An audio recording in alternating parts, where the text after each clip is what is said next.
Hey, how's it going? I got my Yamaha TRB-6P here, 6-string bass. It's been my workhorse bass for about 10 years now. I love this thing. It's done me good forever. You know, it's got a great sound to it. I love the piezo pickups in it, the magnetics. It's got a lot of modifications to it. As you can see, it's got a little Velcro here to add some stuff onto it when I play.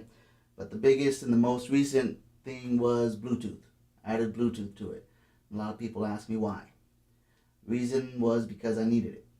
I was doing a lot of rehearsals where we were using backing tracks or referencing tracks, and you know, we'd be trying to plug the phones into the mixer. People would forget the chords, or you get chords go bad from getting thrown around, rolled up wrong, all that good stuff. So I put Bluetooth in the bass, so I can go with my iPhone, my iPad, wherever I wanted, connect it to it. It just streams the signal straight through my normal 1/4 inch that I got in the bass. So I have the signals mixed in together at the input jack, but they're also separate. Meaning Bluetooth has its own volume from the Bluetooth device. My bass has its own volume and EQ section just like a normal bass. I have a kill switch on my bass to cut the audio. So when I'm using my iPad or my iPhone, like if I'm doing a lot of synth bass stuff on it and I don't want any vibrations from my strings, I can just kill the bass.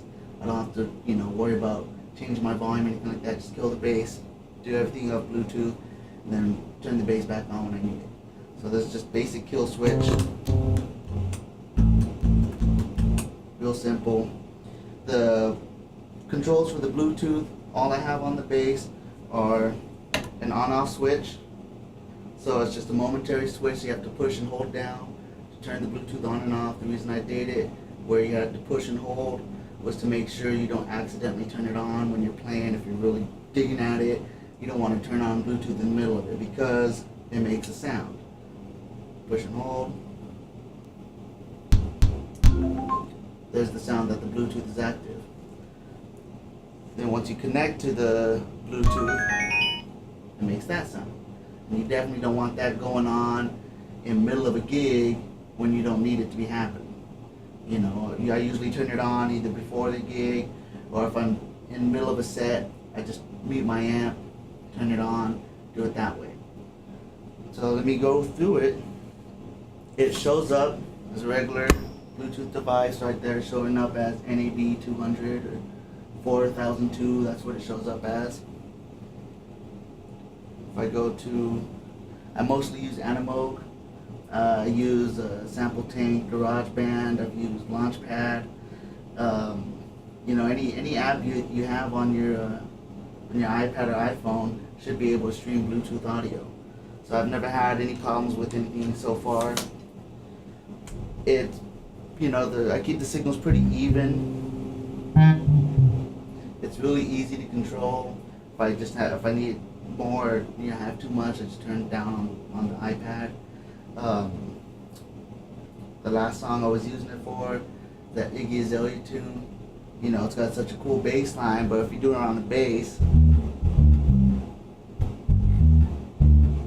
it's not bad, but it sounds so much better when you got a synth aspect to it. And usually I have these running through, the Bluetooth also runs through my effects chain, so I can put all my envelope filters, compressors, everything else that I use on my bass on the Bluetooth signal. And that's what I usually use with this, put it through my envelope filter to do the bass line.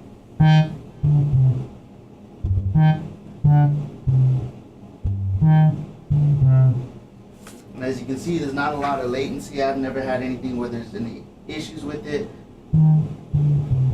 You push it, it's velocity sensitive.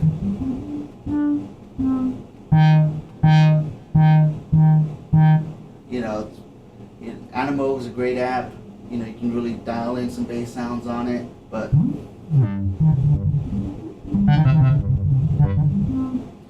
pretty fast. To charge the Bluetooth, it's really simple. I put in a micro USB port on the back.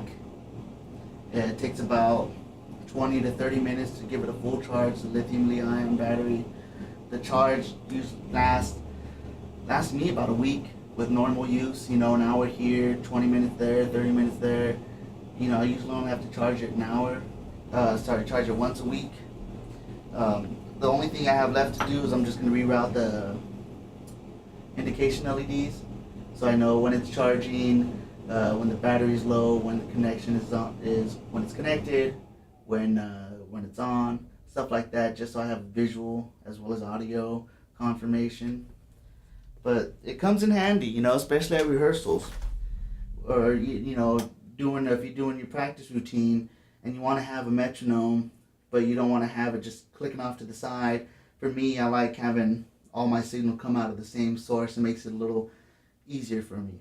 So I can have my drum machine going. It goes straight through the bass amp with my bass. Everything sounds more connected, makes me feel more connected to the music. So yeah, that's it. Bluetooth in the bass. We turn it off, same thing, hold it down. Makes a little pop that you disconnected. I've never had it. It's not a loud pop, not enough to where, I need to turn down my amp or anything like that. But yeah, if you have any questions, just, send me a message. Find me on YouTube, Bass Bronson, or Facebook. I'm everywhere. So yeah, hope you enjoyed.